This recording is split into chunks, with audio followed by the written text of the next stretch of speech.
और यहाँ पर सीधा रुख कर लेते हैं सीतापुर की ओर। वहां पर हमारे साथ वशिष्ठ महंत जुड़ गए हैं, उनसे जानेंगे कि वहां पर क्या कुछ हाल नजर आ रहा है। मौसम लगातार परिवर्तित हो रहा है, ऐसे में जो बीमारियां हैं उनकी वजह से चढ़ गई है।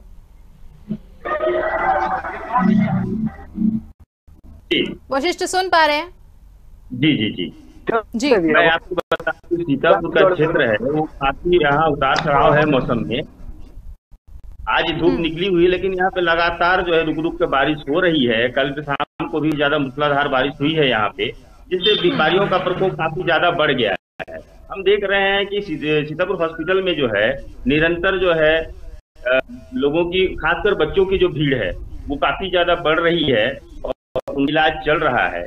और यहाँ की जो क्षेत्र की जो समस्याएं हैं बनी हुई हैं बीमारी की, परंतु आज हम और एक विषय पर बात करें। जो यहाँ पे घटना घटी थी जिसमें करीबन 4-5 लोग दुर्घटना में, तो कल यहाँ पे जो हमारे छत्तीसगढ़ के खाद्य और सांस्कृतिक मंत्री माननीय अमरजीत भगत हैं, वो पहुंचे और उन दुखी परिवारों से मिलकर उन्होंने सांत्वना दिया।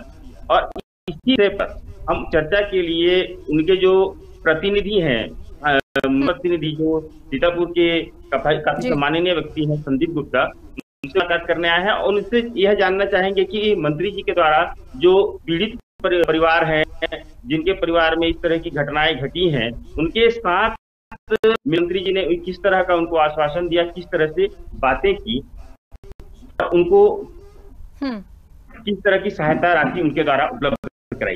जी मैं आपसे यह जानना चाह रहा हूँ कि कल मंत्री जी आपके साथ, आप मंत्री जी के साथ कल दौरे पर थे और उन्होंने पीड़ित परिवारों से मुलाकात की, तो मंत्री जी के द्वारा उन लोगों से किस तरह की बातें की गई और उदाहरण दिया गया?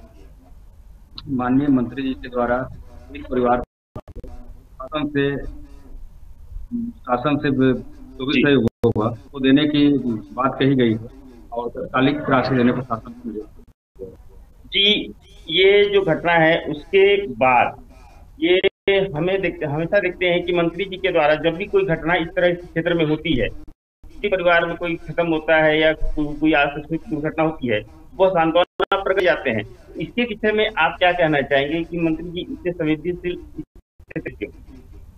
माननीय मंत्री जी सीतापुर के विधायक हैं और खाद्य मंत्री यशस्वी मंत्री हैं और सीतापुर के व्यक्ति प्रत्येक और सभी को इनाम हैं और सभी से चिर परिचित। उनको किसी के दुख घड़ी में शामिल होना उनको बहुत और सहयोग करने का उनका एक में है और हमेशा एक कदम बढ़ के उनका हिस्सा लेते हैं और उनको जो सहयोग होता है स्वयं भी करते हैं और शासन से जो मिलने वाली योजना है उनका पूरा फायदा दिलवाते हैं और हमेशा उनको अपने नजर में रखते हैं।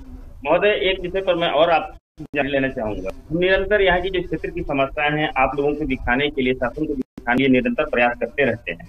अभी जो विकराल समस्या है, यहाँ जो रोड की स्थिति बनी, इसके बारे में अभी देख रहे हैं कि कार्य जो है हो रहा है वो काफी धीमी गति से हो रहा है और सीतापुर के दोनों ओर कीचड़, बरसात के जैसे रोड काफी ज्यादा खराब हो चुके, एक तो रोड बना नहीं है। तो इस विषय से आप लोगों का क्या कहना है? आप लोग इसको किस तरह से दे रहे हैं? से पहले एक हफ्ता पहले मंत्री जी का दौरा था, साथ में सरगुजा कलेक्टर भी साथ में। मंत्री जी ने अपने विधानसभा पहुंचने से पहले अंबिकापुर से ही पूरे रोड की स्थिति को अवगत कराया उन्हें और प्रतापगढ़ बॉर्डर तक, मतलब प्रताप तक को साथ में कलेक्टर साहब साथ रहे और उनको सभी जगह जहाँ जहाँ पेच हुआ है मतलब उनको कार्य चालू करने के निर्देश दिए, क्योंकि बारिश का दिन और कलेक्टर साहब भी उसने तुरंत कार्रवाई करने के लिए ऊपर सेक्रेटरी साहब लोग से बात करके आश्वासन दिया है कि जल्दी ही बारिश कम होते ही कार्य चालू करा दिया जाएगा, जो कार्य चालू करा भी दिया जाएगा। इसी तरह से भी बारिश चल रही है और की स्थिति को देखते हुए प्राय एक्सीडेंट होता है। 2-3 दिन पहले ही एक गाड़ी पलटी थी, तो इसको निरंतर मतलब बहुत जल्दी कार्य करने की आवश्यकता नहीं है। रोड का, सड़क का काम एकदम त्वरित हो जाए, एक जगह का काम रहता है तो त्वरित हो जाए, लंबा है, लंबा पेच है और ठेकेदार भी काम कर ही रहे कहीं ना कहीं। बरसात को जैसे काम थोड़ा रुक था, तो इसीलिए तो बोल रहा हूँ कि कलेक्टर साहब को साथ में थे, उन्होंने दिया सामने ही कि इनको तुरंत कराया जाए और कोई भी ऐसा स्थिति निर्मित हो जाए। जी, मैं आपको बता दूं कि संदीप जी के द्वारा ये कहा गया कि जो रोड है, मंत्री जी निरंतर उसके ऊपर संज्ञान रहे हैं और यहाँ के जो क्षेत्र की समस्याएं हैं उनसे अवगत हो रहे हैं, उनको निरंतर खत्म करने का या समाप्त करने का प्रयास उनके द्वारा किया जा रहा है, जिससे यहाँ की समस्याएं खत्म हो। छोटी बड़ी समस्याएं जो आती रहती हैं उसके ऊपर हमेशा उनका ध्यान बना रहता है। चलिए, और यहाँ पर हमारे साथ जितेंद्र परिहार भी जुड़ गए हैं, उनसे जान लेते कि उनके क्षेत्र में आज क्या कुछ खास होने वाला है, कौन सी गतिविधियां हैं जिन पर आज सबकी नजर रहेगी। जी जितेंद्र। जी जी सबसे पहले बताना चाहूंगा कि ग्वालियर में मौसम बड़ा खुशनुमा है। रात से रिमझिम होकर आप देख रहे होंगे कि बारिश के कारण ही मुझे जगह पे खड़ा होना पड़ा है।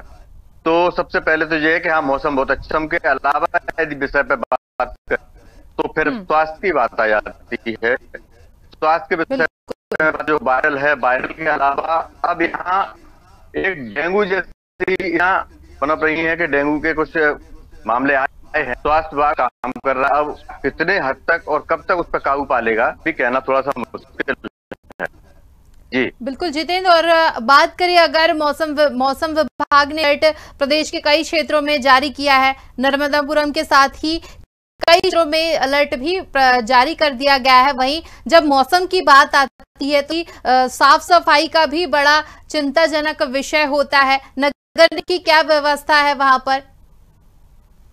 जी जी जहां तक मैं कहना चाहूंगा कि जो निगम आयुक्त हमारे कान्याल साहब हैं वो प्रयास कर रहे हैं और परिस्थिति है, लेकिन कहीं ना कहीं ये कह सकते हैं कि ताल अभी है। क्षेत्र में स्वच्छता को लेकर के जो होना चाहिए चीजें अभी नहीं हो पा रही। कचरे की गाड़ियां पहुंच पा रही हैं तो कहीं नहीं पहुंची, कचरे के ढेर पड़े हुए हैं। ये स्थिति है करके समय समय पर अभी 2 दिन पहले आयुक्त ने एक निरीक्षण किया। निरीक्षण के दौरान पाई गई तो उन्होंने